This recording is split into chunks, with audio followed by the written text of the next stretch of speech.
we're recording.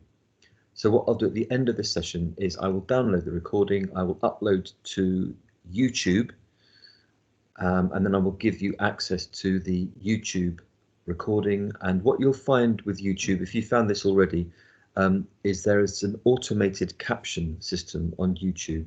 So it will give you a text representing what I am saying.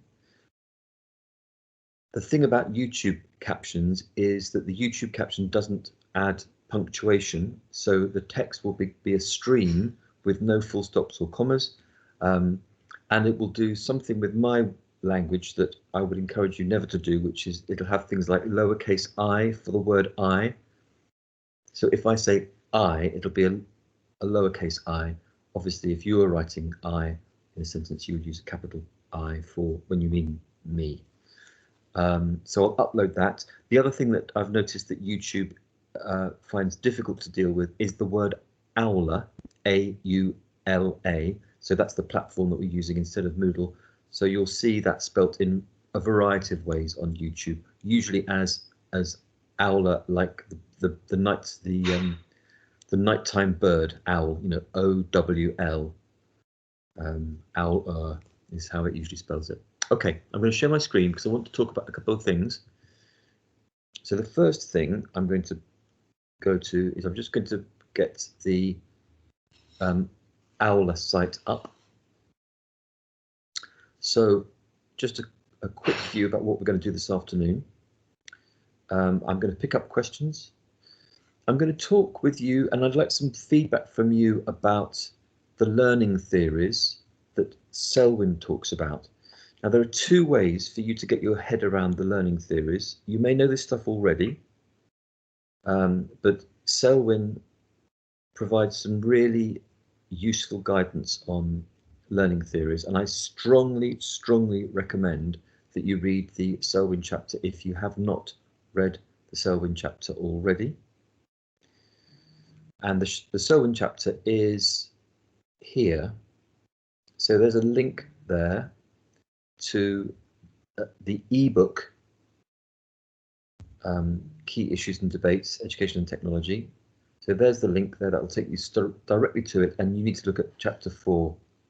So that's the Selwyn chapter. Please read that. It's important, and it's very, very likely that you will refer to that chapter either if you're writing an essay for this module, or you are writing a journal entry for this particular session. That's a kind of core text for you for this module and for all of your journal entries, but particularly this one where we're talking about the idea of learning theories. So that's one thing to look at. The other way to look at learning theories is my presentation, which is here. It's a set of slides, and I've strongly recommended that you look at these slides before this live session. It's a PowerPoint presentation.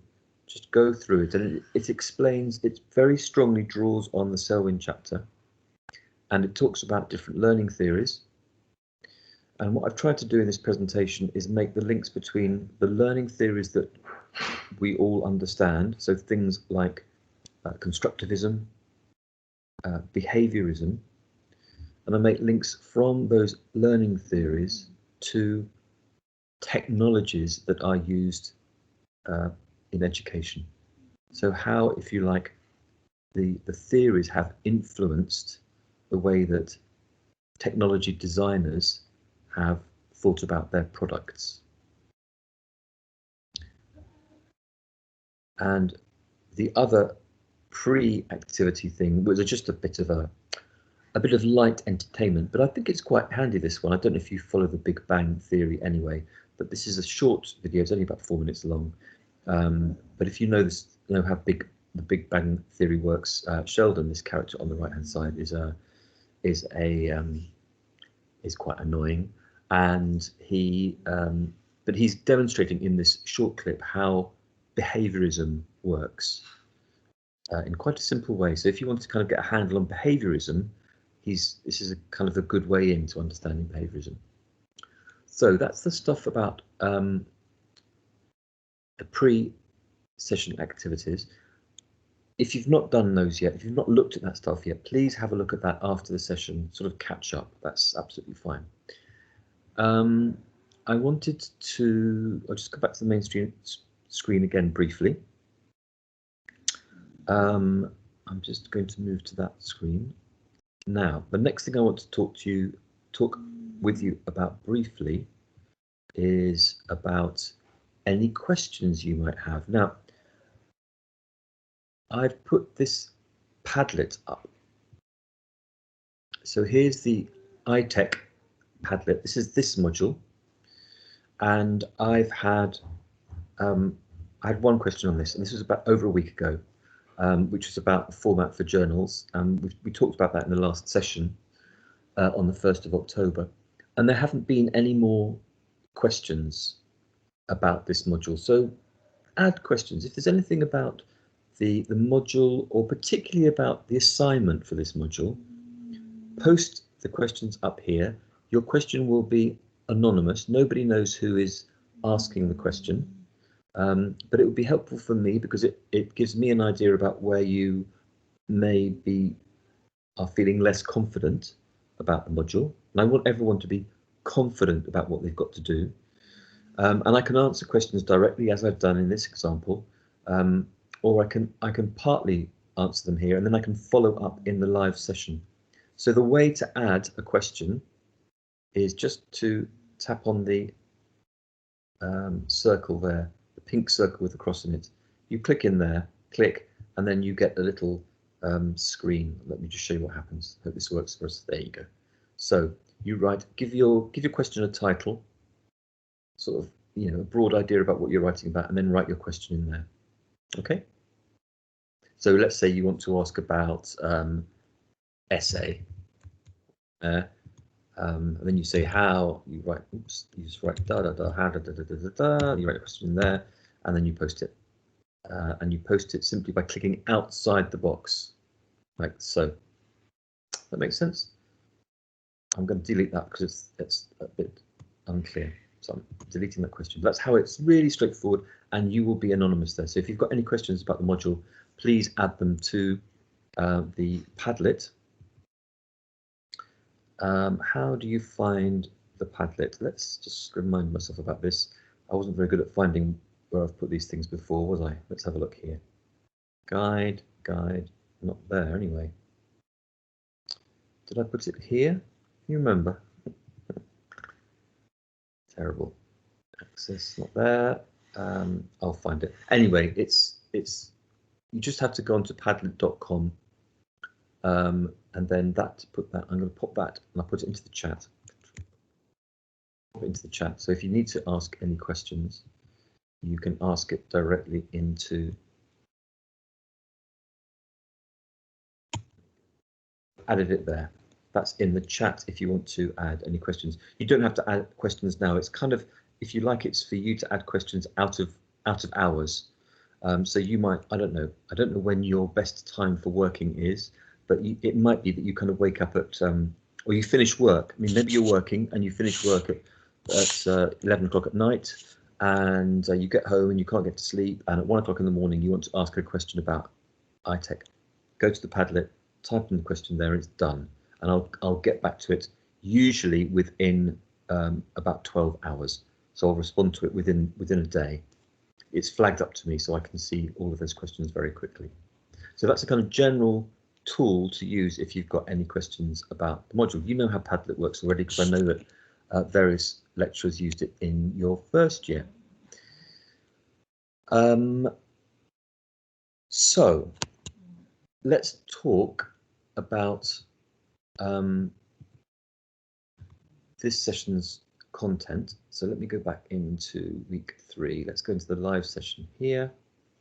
So I was wanting to pick up whether there are any questions to start with about this week, about this week's content, about the preparatory activities that you've done that you want to ask before I go any further. So for now, you could use the chat function. So that's the little speech bubble thing. Are there any questions about the preparatory activities for this week?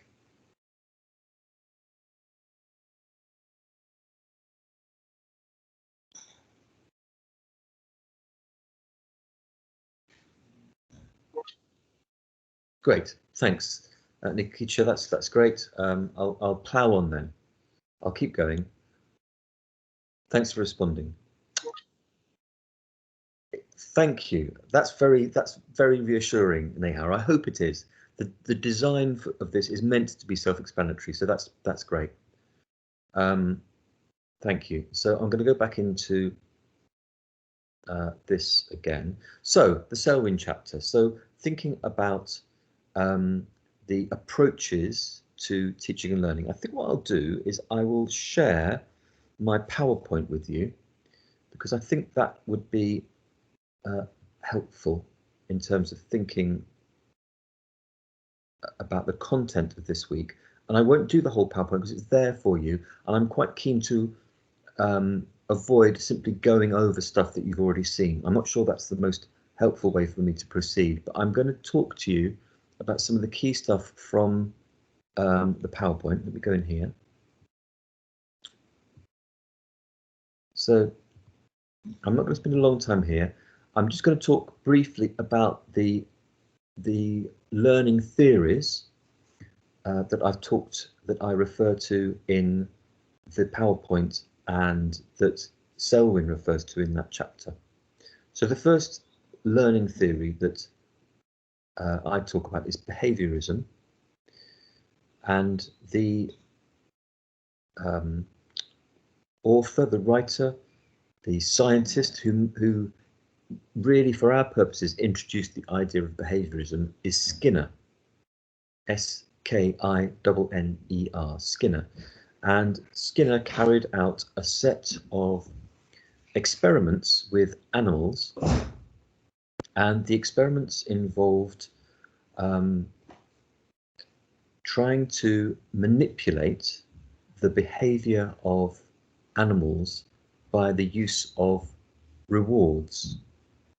So this was the pigeon experiment, and if the pigeon hit the right button, the pigeon would be rewarded with some seeds. And basically, Skinner used this approach to demonstrate that by using a reward system, you could make a pigeon behave in a certain way. You could encourage the pigeon to hit a particular button. Skinner did very similar things with rats. So by he put a rat in a cage, and the rat, when the rat tapped the button there, you can see the button by the rat's nose.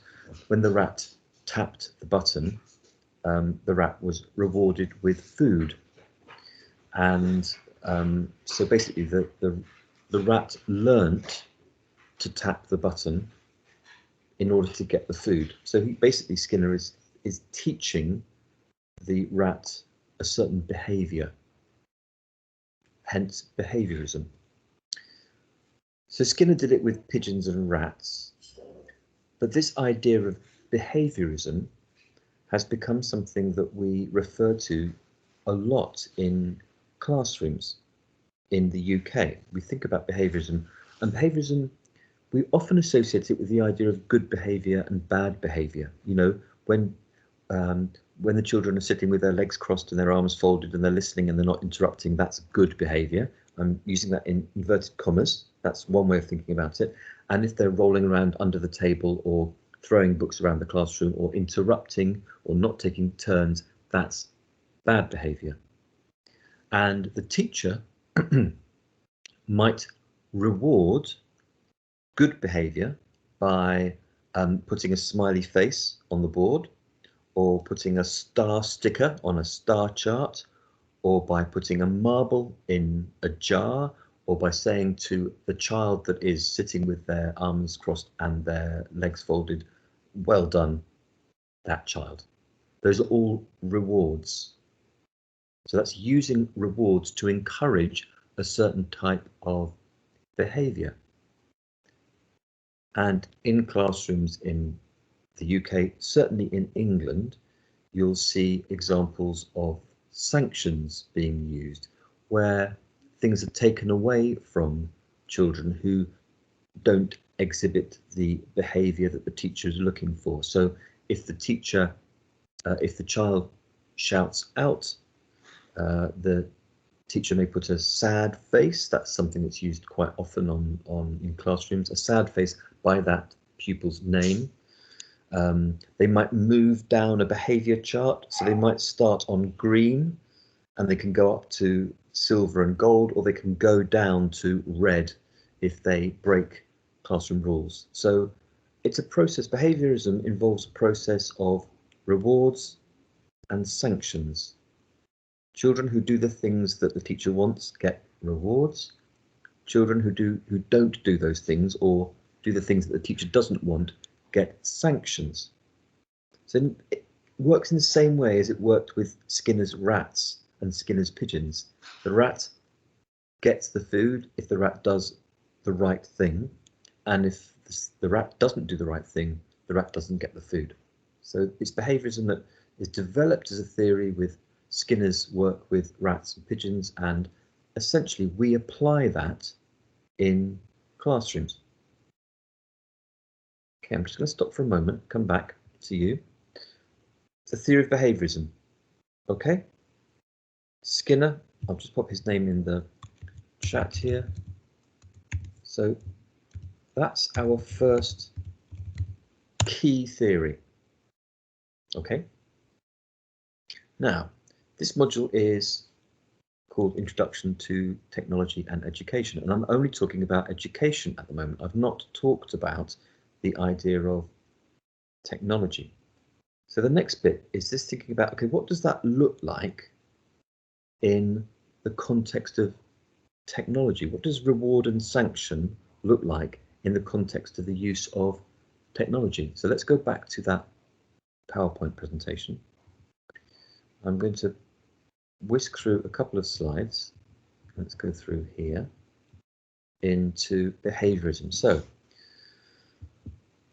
So in terms of technology, there is a bank of software which we refer to as drill and practice software.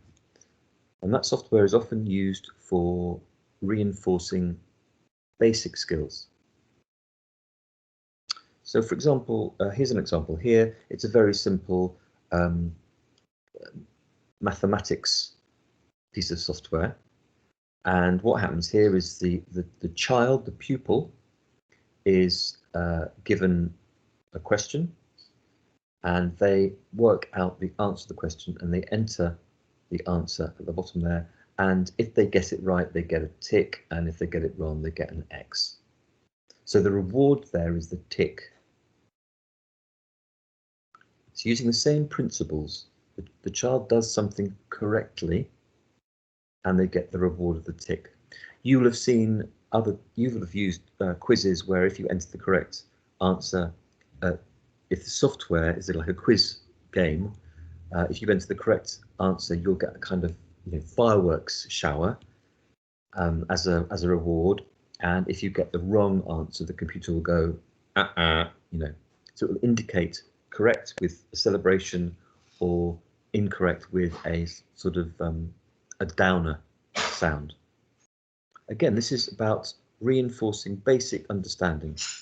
You get instant feedback. You get to know if you got it right or you got it wrong. So that's an example of the technology using the principles of behaviorism.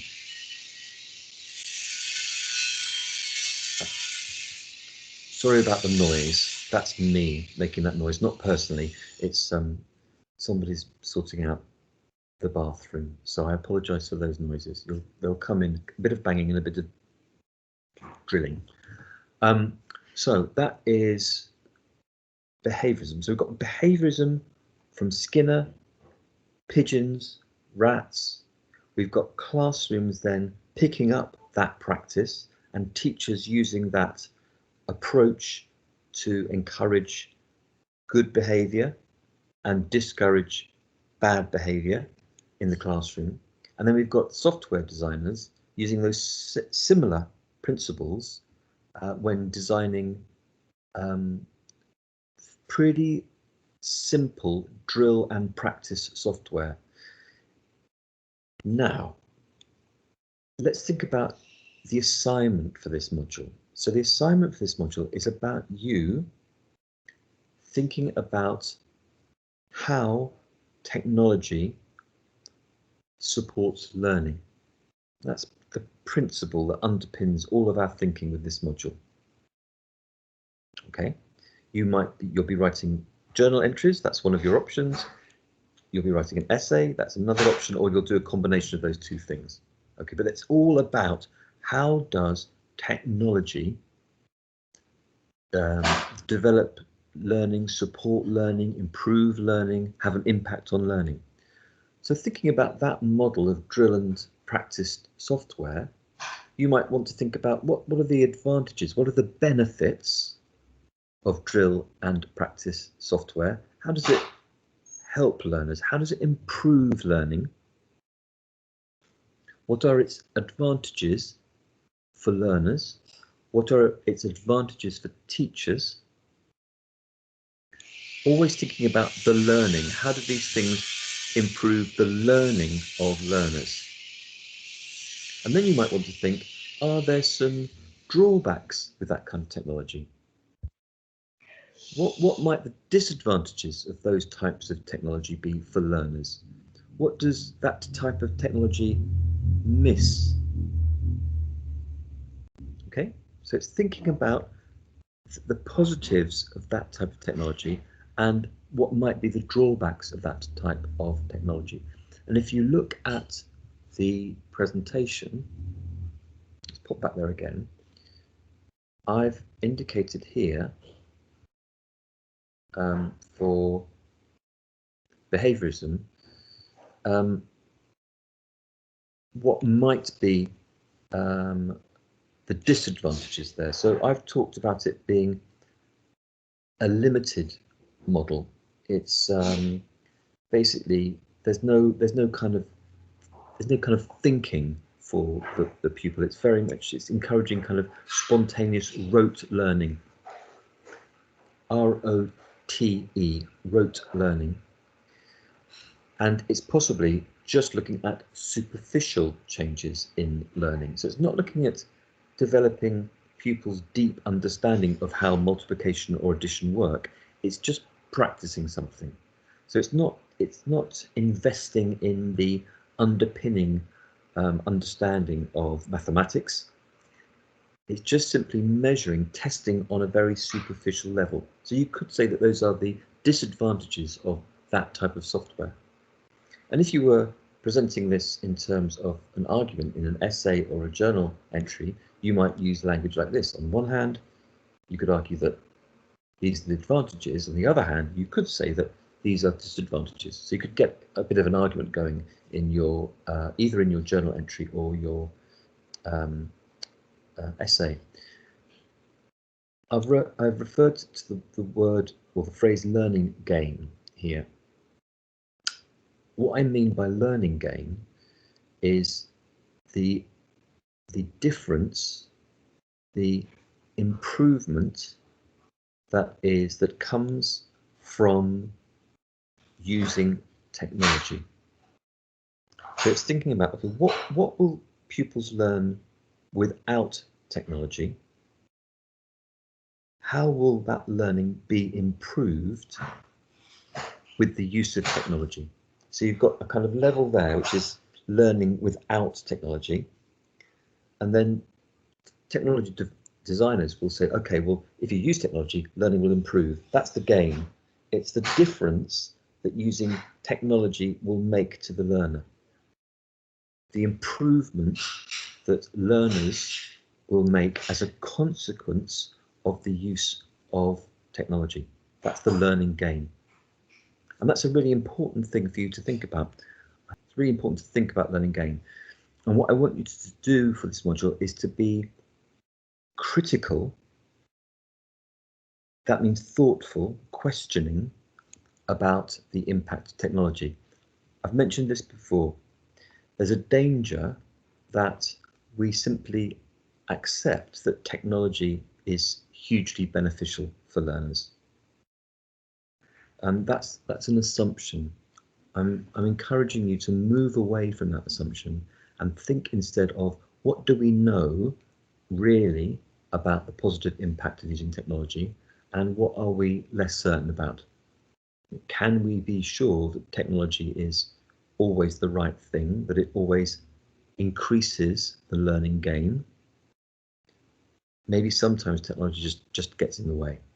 So think in a more balanced way about the potential impact of technology in the classroom. Okay. I'm going to go back and look at constructivism. Social constructivism is the idea that the learner interacts with the world, but also interacts with other people who may have a better understanding of the world. And that social interaction improves the learning. It accelerates the learning.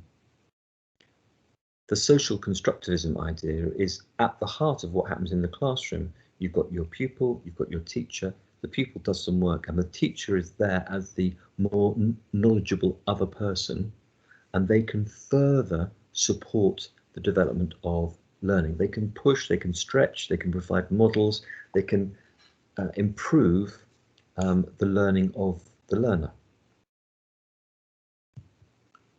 So what does that look like? So Selwyn talks about the idea of potentially pupils collaborating, but there's an interesting, so that's kind of one model around constructivism. So the idea of pupils collaborating, working together to solve something. But there's also the idea of the connected world. And this is something that a writer called Siemens talks about. And Siemens talks about the idea that with technology, you don't only need to talk to the person next to you. You've got these much bigger networks, potentially, that allow you to solve problems in a much bigger space with a much wider range of experience and expertise. Connectivism. I'm just going to come out of this for a moment. I'm going to go back into Aula again. I've added I've added a couple of things into the resource section for today's session, which I urge you to have a look at. Not till week 3. Just go to week 3. So if you go into the resources for this week, I've added a link there to George Siemens, who I've just mentioned, who talks there it's about 3 to 4 minutes. Siemens talks about what he means by connectivism. So that's something that's really worth looking at, his definition of connectivism. And you'll find Siemens mentioned all over the literature to do with technology. So it's very simply, connectivism is the idea that technology allows us to communicate with a big network of people who may have really different ideas. And he's not just talking about educational networks. He talks about using Facebook and using WhatsApp and using Twitter and all of those other things as ways of communicating with other people who may have different knowledge and understanding to you. And that actually learning looks very different in this highly connected world, connected through social networks, online social networks. And the other additional resource I've popped in there is, I think, quite an interesting piece in an online journal called The Conversation. I recommend you keep an eye on this, The Conversation. It is academics writing about their research, but The Conversation has been edited by journalists. So that we've talked about this before, the idea that often academic writing is presented in a very complicated way, very difficult to understand what on earth academics are talking about.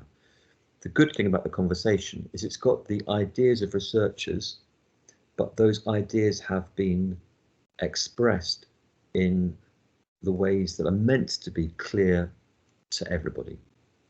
They're not kind of hidden by the language that academics often use. And that's an interesting piece. It's a few years old, but it's an academic talking about the way that tablets, you know, tablets can transform teaching. So this is really about what the learning gain might look like.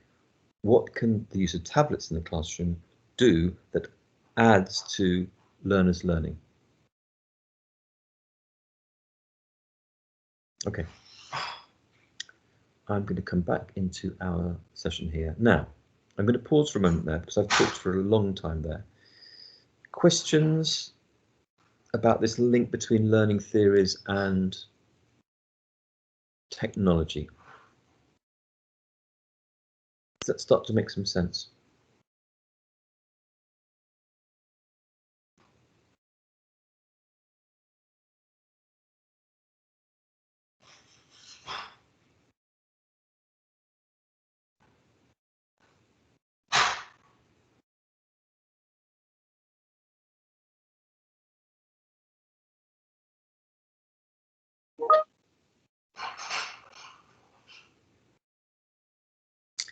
Yes.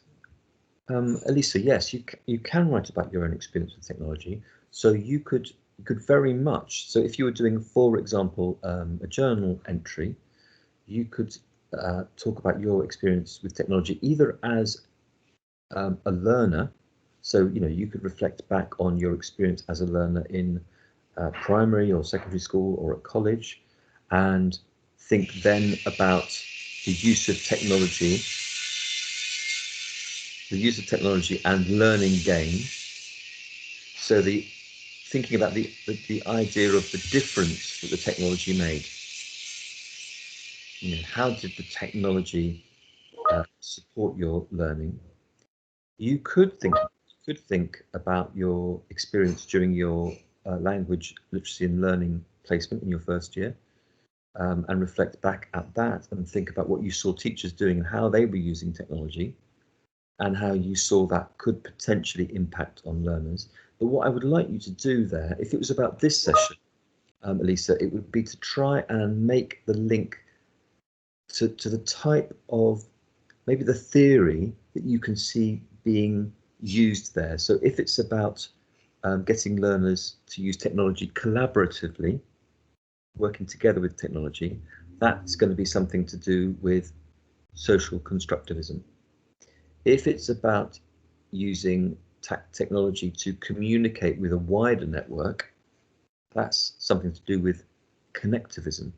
So if you've got pupils maybe involved in something like a social network with schools in another country, that might be connectivism. If you've got, for example, the idea of one pupil sitting at a computer by themselves doing a kind of spelling quiz or a mathematics quiz, that's very much about behaviorism. It's about the quiz being a drill and response, a practice process to explore that pupil's individual superficial knowledge. Yeah, Anish, you can absolutely do that. It's a very good idea. So what you could do, you've got some choices here. You could focus all of your journal entries on pupils with special needs, special educational needs. You could focus one of your journal entries on pupils with special educational needs. You could take that essay title and you could think about focusing entirely on the impact of technology on learners with special educational needs. So you could shape that essay in a direction that kind of meets a particular interest you have. So absolutely, that's fine. Rashida, how many learning theories do we this week? Well, that's up to you, I mean, this is kind of what I've mentioned before. You could talk about one of those learning theories this week in depth, or you could sort of talk about several of them in a less deep way. This is always the problem when you're trying to write about something. If you write about all of the learning theories, then in a journal entry, there's a danger then that your writing just becomes descriptive. This is behaviorism, blah, blah, blah, blah, blah. This is what constructivism is, blah, blah, blah, blah. This is what connectivism is, blah, and you finished. And all you've done is describe. You could take one of those theories, spend a little time describing it, and then talk about what that looks like in the classroom and how that might impact on learners' learning, and look at the learning gain, and maybe talk about your own experience as well. So by writing about fewer things, the opportunity is there for you to write in greater depth. Rashida, does that make sense to you?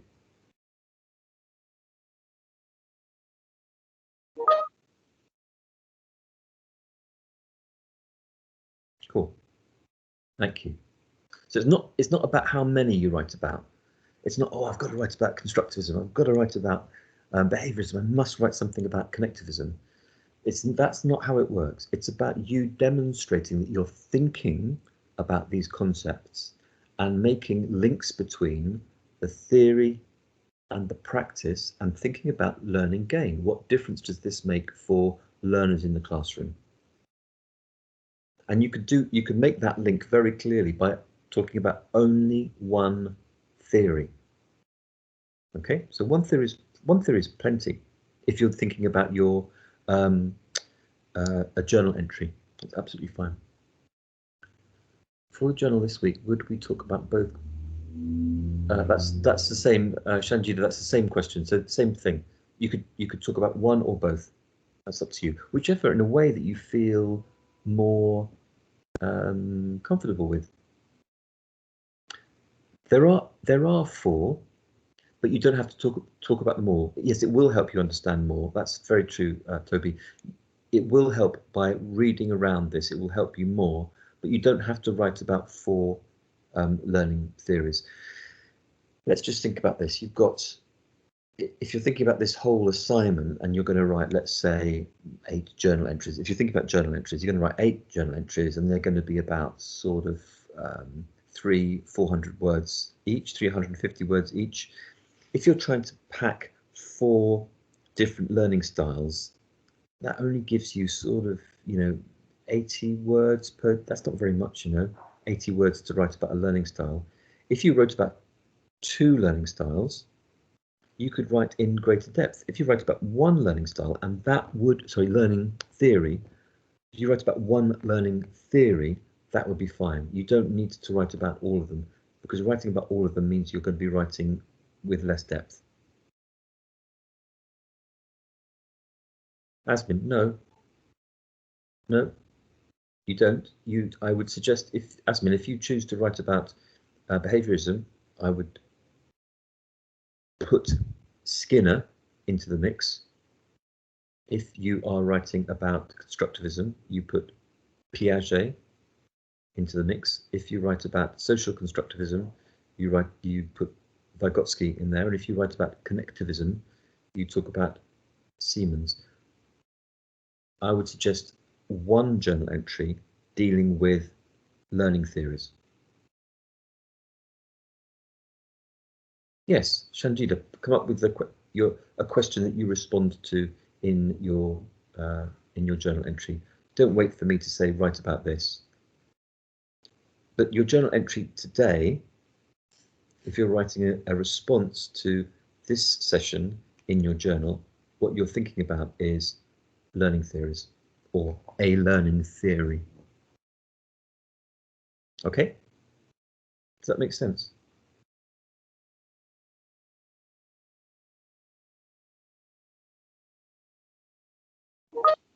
Great, good.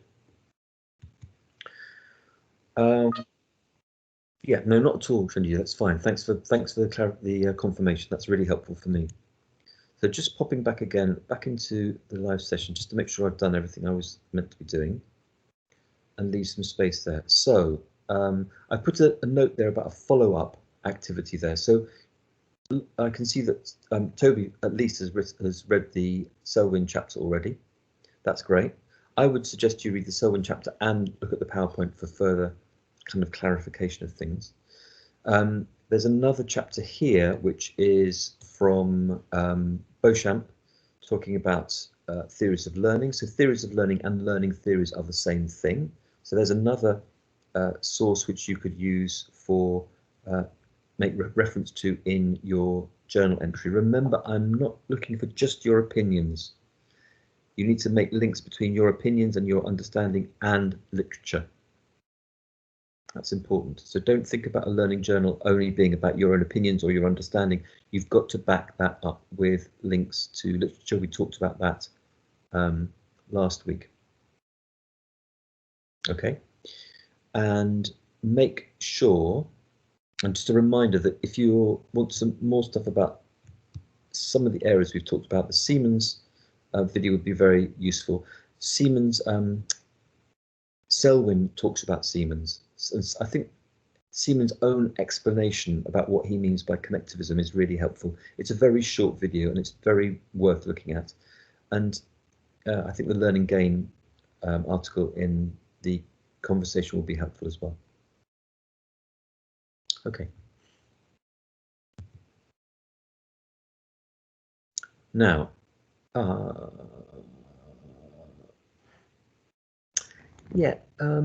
Neha, that's a good question. You've asked about personal opinions. So, if I would slightly reframe your question there. So rather than in the essay thinking about your personal opinions, think about your understanding.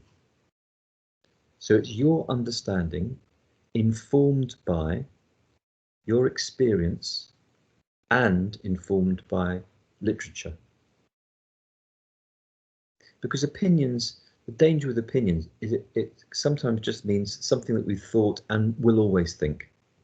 You know, they're sort of, they don't shift, they just stay, you know. So if you think in terms of opinions, the danger there is you might write an essay which says, you know, this is what I think and this is what I've always thought and I'm never going to change what I think, and it might be technology is really great, and that all the way, that just comes through the whole essay, which suggests that you're not being critical. Or it might be, I hate technology and I've always hated technology and it's terrible, and that's uncritical too, and it goes all the way through your essay. So both of those, if you like, those sort of simple opinions don't allow you to demonstrate that you've thought about this stuff, and it doesn't demonstrate that you've thought about the stuff in and used literature and your own experience to inform that.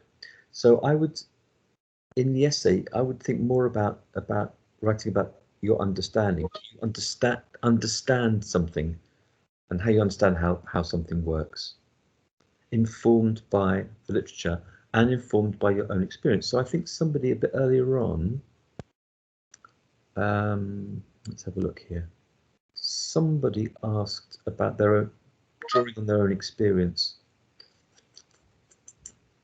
Can't remember where it was now. Yeah, there it is. Yes, Elisa asked about your own experience. So draw on your own experience. So you could talk about. It's okay. That's fine, Neha. But it's a good question to ask about where's the line between opinion, understanding. So understanding is the core thing there, and your understanding is based partly on your own experience. You know what's worked for you, and it's also based on your reading, and that's what's got to come across in your either your essay or your journal entries. Yeah, Sherelle, I'm kind of getting there now. I'm just checking that I've covered all the stuff I wanted to cover in the session already. Let me just double check here. I think I probably have. So I'm happy to open up for questions now. A few questions, and then we're going to have a short break, and I'll come back for some more small-scale questions. So I said learning theories, I said learning gain, and QA on the preparation for this week. Yeah, let me come back to the group again. That's the button I need to press. Yes, so I'm happy to take a few general questions now, and then we'll have a break in about 10 minutes for 5 minutes, and then I'll come back and talk to any of you about individual questions that you've got. Sherelle, so if there's anything, if you want to ask questions now, please go ahead. I noticed that somebody's added a question to the iTech board? Is somebody asking it right now? So I've got someone who's busy on the Padlet, which is fine. You could always ask me questions in the meeting rather than on the Padlet now. But I'll respond to that question on the Padlet at another time. Okay, any questions for me now that I can answer live? The person who's writing on the Padlet, you could ask me the question live now on the chat and I could answer.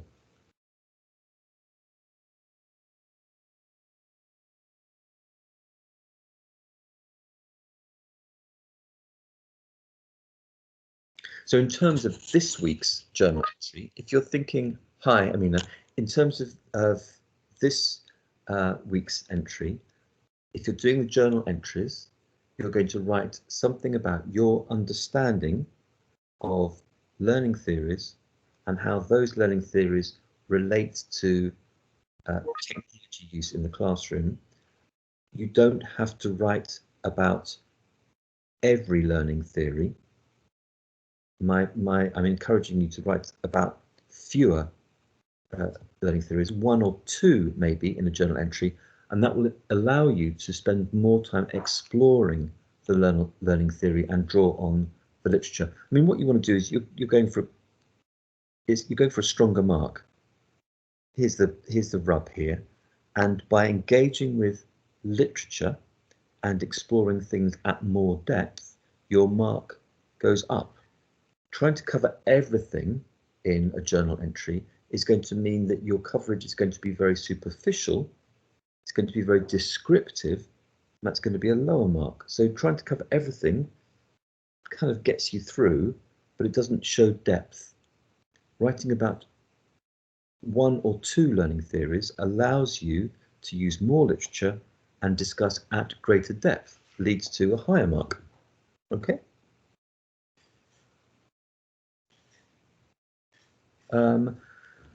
I think what I'm going to do for the structure, Amina, if this is okay, is I'm going to find some assignments from last year. And yeah, we did that last week, Mariam. I'm going to find some examples of some essays from before, and we're going to look at those to get an idea about what the strengths are and what the weaknesses are. Okay. So I'm not going to give you a straightforward, this is how to write this essay, because if I do that, then I'm going to have 50 submissions that look basically the same. Death by essay. So what we'll do is look at some examples of essays, and from those examples, you can start to kind of think, okay, that's how that good essay was structured. I could use a structure a bit like that. Okay, I think that's a better approach for me. So we'll do that when we next meet next week. We did journal entry structure last week, I think. Can somebody remind me? I'm pretty sure we looked at that last week. Yeah, we did. Thanks, Toby. Thanks, Nehal. We did it last week. So we looked at some yes, beans. We did. We looked at that journal entry about baked beans. Thanks, Elisa. Yeah, so that is an example that was there last week. So look back at the materials from last week for a model of doing a journal entry. But I didn't write about technology. I wrote about baked beans and nutrition. So you've got to do a little bit of thinking here and think about what that's going to look like if you're writing about technology. Amina, so just to be really clear about that, what we will do is we'll look at next week, we will look at some examples of successful essays, and that will be an opportunity for you to see how a successful essay is structured. Okay. Yeah, Sherelle, perfect. But make sure that you're not just, you need to make the link to technology as well, because the module's about technology. So it's not enough just to say the behavior element. You've got to think, so thinking about the drill software that I talked about earlier on. So going back to So going back to the PowerPoint, so think particularly about that kind of software. So where you've got really simple tutorial software, that would be an example of behaviorism in practice. So in your journal entry, if you want to focus on behaviorism, that's absolutely fine, but make sure you've made the clear link to what behaviorism and technology looks like with some examples. If you use my examples, that's okay, but if you build on my examples and find examples of your own, that shows that you are expanding your thinking and looking more broadly at the subject. So demonstrate that you've gone beyond the content that we've talked about in the session, if you're looking for a higher mark. Okay, so wider range of literature, wider range of examples, making clear links between the examples that you're talking about and the theory that you're demonstrating understanding of.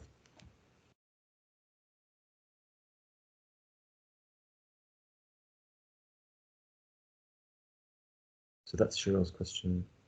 I think, I mean, I think I've got that one now, the thing about the essay. So I'm going to do that next week. We'll look at an example of a couple of examples of effectively organized essays. Done that, done that, done that.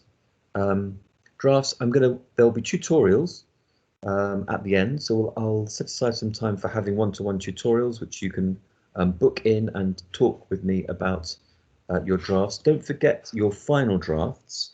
Don't forget that I'm going to give you feedback on your early drafts when you hand them in. So the purpose of the early hand-in, the November hand-in, is you're going to hand in some of your work and I'm going to give you feedback on that work.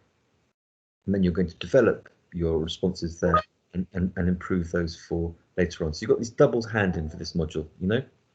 You've got the initial one. I'm going to give you a mark and feedback on that, and you're going to use that feedback to improve for the final submission.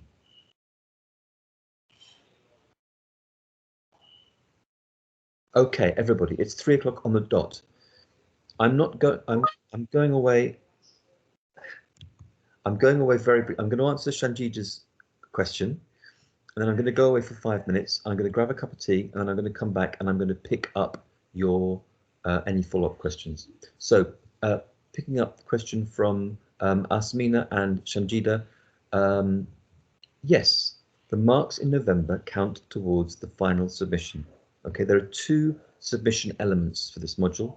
There's one in November that carries 30% of your final mark, and then there's the main block of the submission, which comes in January, and that carries 70%. So you work on your drafts, you submit your drafts in November, I give you some feedback on that, and I give you a mark on that, which contributes to your final mark. You take that feedback and you think, okay, this is what I need to improve to get a better mark. Everyone can get a better mark, and I will make sure that the feedback I give you is absolutely focused on getting a better mark. So if you get a mark of 55 when you submit in November, my feedback will aim to push your mark up to 60 plus. If you get a mark of 45 in November, my feedback will aim to push your mark up for the next element up to 50 plus. If you get a mark of 75 for your drafts, my feedback will aim to push your mark up the next time for 80 plus. Okay, so my feedback will always be focused on improving your work the next time. So you read the feedback, you think, okay, that's what I got to work on. I'm going to, improve my subsequent journal entries in the following ways, and you make sure that you improve it for the final submission in January. So you've got the 2 elements there, but both elements contribute to your final mark, your overall mark. That's okay, Asmina. Right, I'm going to just shut down for a moment, have a quick break. 2 minutes past 3 now. I'm going to be back here in my seat, ready to answer any individual questions at 3:07 on the dot. So if you want to carry on, just have a quick break, stretch your legs, grab a cup of tea, and I'll see you back here again at 3:07.